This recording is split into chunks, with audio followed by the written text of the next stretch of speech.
Hey guys, Alexander Williamson here with the secret history living inside of your aquarium. Just doing a quick shrimp update. Right now, the tank, we've got it so that it's just pregnant females down here in the tank, as well as some albinos ram's horn snails.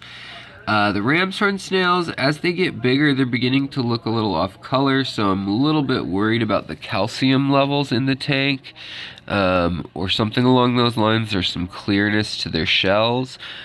So far, these little shrimp have been exploding, so I've had let's see here. I've had over a dozen females give birth in the last month and a half. So the last big full moon that we had last month ushered in all of these half-inch to quarter-inch size ones that are starting to color up finally.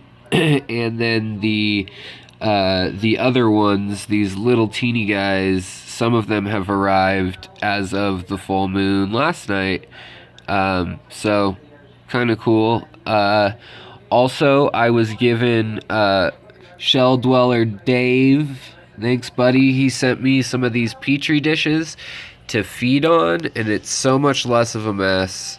Means a lot to me, buddy. Thank you. That's awesome when people send me stuff like that that's useful, or critters that are cool. So I really appreciate that. Thanks, man. Shout out to you for sure. I don't know if you have a website or if you sell anything other than just like a hobby level, but if you do, let me know, and I'll definitely post that up. It's interesting. I'm getting some odd colors of shrimp. There is pretty light substrate in this tank, and the yellow and lighter color stones and wood may be causing that. If I had all black, dark substrate, it may be less of an issue.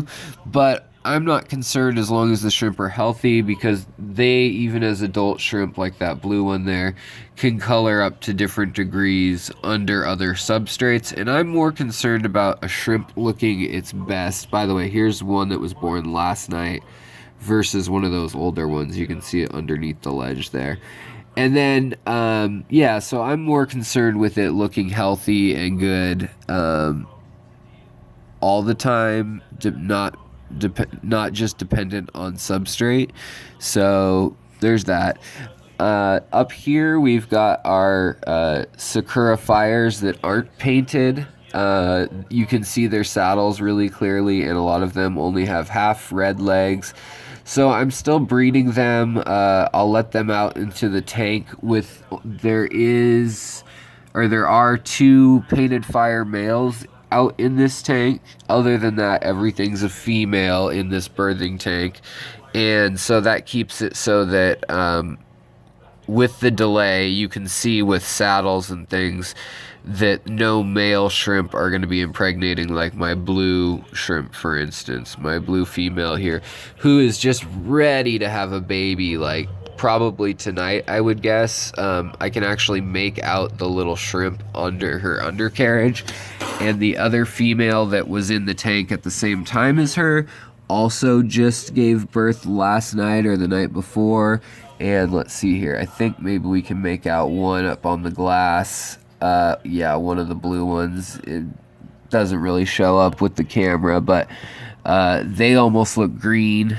And right now they're just super teeny and kind of hanging out eating microscopic stuff rather than macro.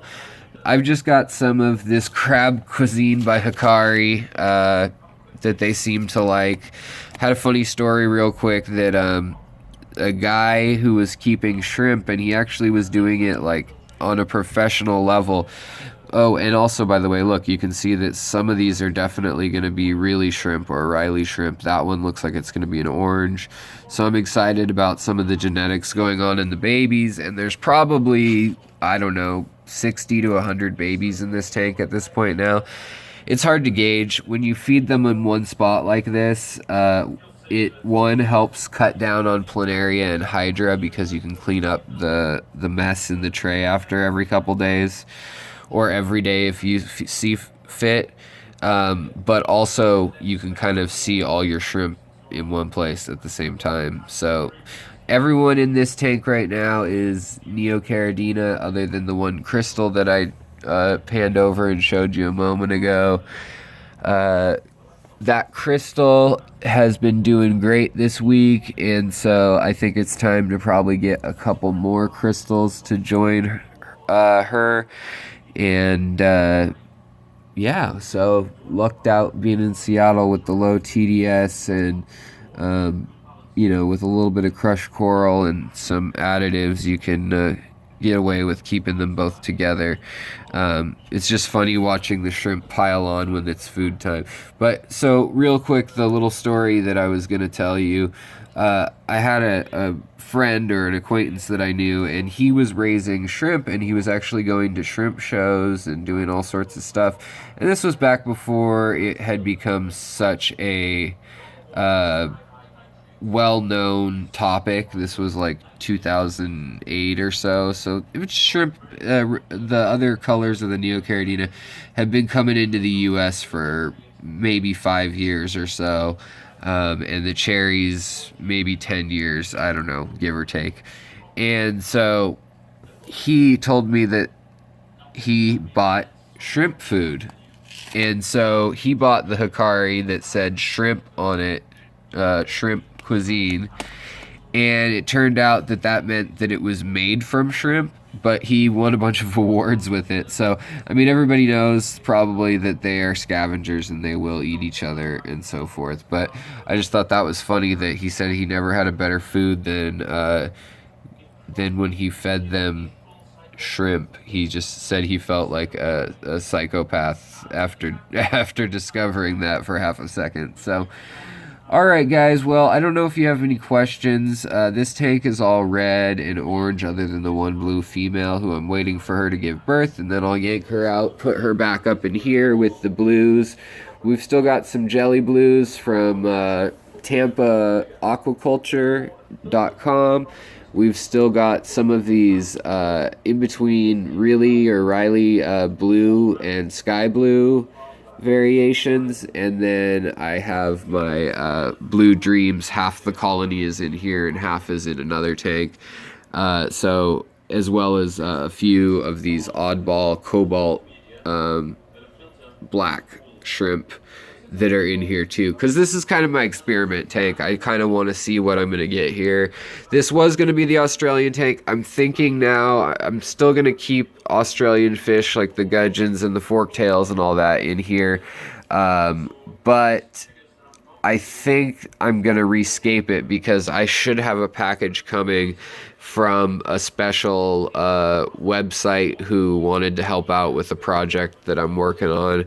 And I think instead of having this scape the way it is now, I'm going to actually move it so that the center of the scape is a mound in this, like, right dead center, and the fish can circle it or go into it, and then maybe have a few little cast off areas like this that feel a little bit protected but are not crazy built up or planted. So we'll see, and then possibly do some sort of larger display coming out of the tank and coming up into here, up by the mirror and everything, to do some moss and maybe some succulents and ferns and things like that eventually. So that's kind of what's going on with the shrimp end of things at the moment.